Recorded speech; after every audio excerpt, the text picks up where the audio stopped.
Gender diversity is important to the CFA Society of Sydney. It's a topic that we've been looking at now for many years. We've tried to help people through education events, through social networking, through posts in our social media.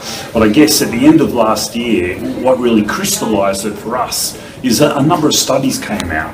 You know, the number of female portfolio managers over the last 8 years hasn't changed that much, and it sits at less than 20%. Why? When we look at the number of CFA charter holders, it sits at around 18% compared to female participation in the workforce at around 46%. Why? We know the benefits of diversification in terms of outcomes and improving those outcomes. What we're about now is really understanding what tools can we use to really turn the needle on making a change. And that's what we're going to be focusing on this year. You'll be seeing more of it from the CFA Society, how we get more people, how we get more females participating in our industry, and what we can do to actually increase the rate at which people and females stay with the CFA program and more broadly with the investment profession. Thank you.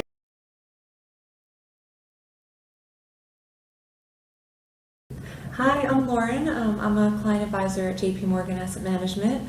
I've been lucky enough to just moderate a fantastic panel hosted by the CFA Diversity Committee.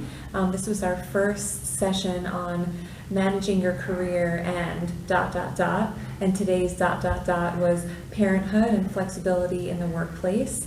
And the three speakers shared a lot of personal anecdotes and invaluable advice, and we had a great back and forth and Q&A with the audience. So we're going to ask 3 questions of the 3 speakers to give you a feel for what we went through today. And first, I'm going to ask Cassie a question. Cassie, why is gender diversity important, and is it in balance in Australia? I would absolutely say that gender diversity is really important. We know that when groups have more diverse representation of men and women, they think differently, they make decisions better. We see improvements in terms of ethical decision making and also related party decisions. And there's even been research to show that ROE goes up for companies that have broader diversity. So it's in everybody's interest, from the individual, the organisation, and also the investor.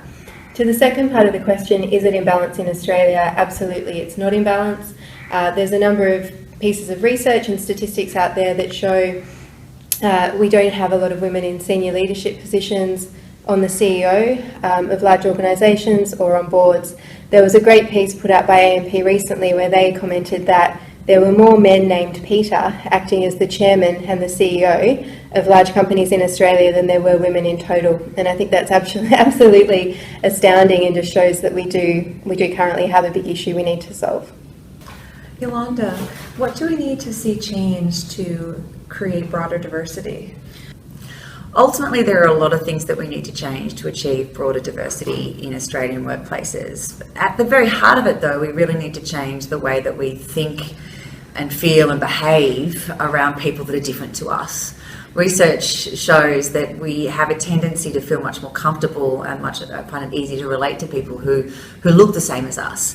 But working with people and making decisions with people who look the same as us and think the same as us and have the same perspectives, have the same decision-making styles, ultimately inhibits good decision-making, because it is the classic recipe for groupthink, and we know groupthink has significant implications when it comes to effective risk identification and identifying opportunities.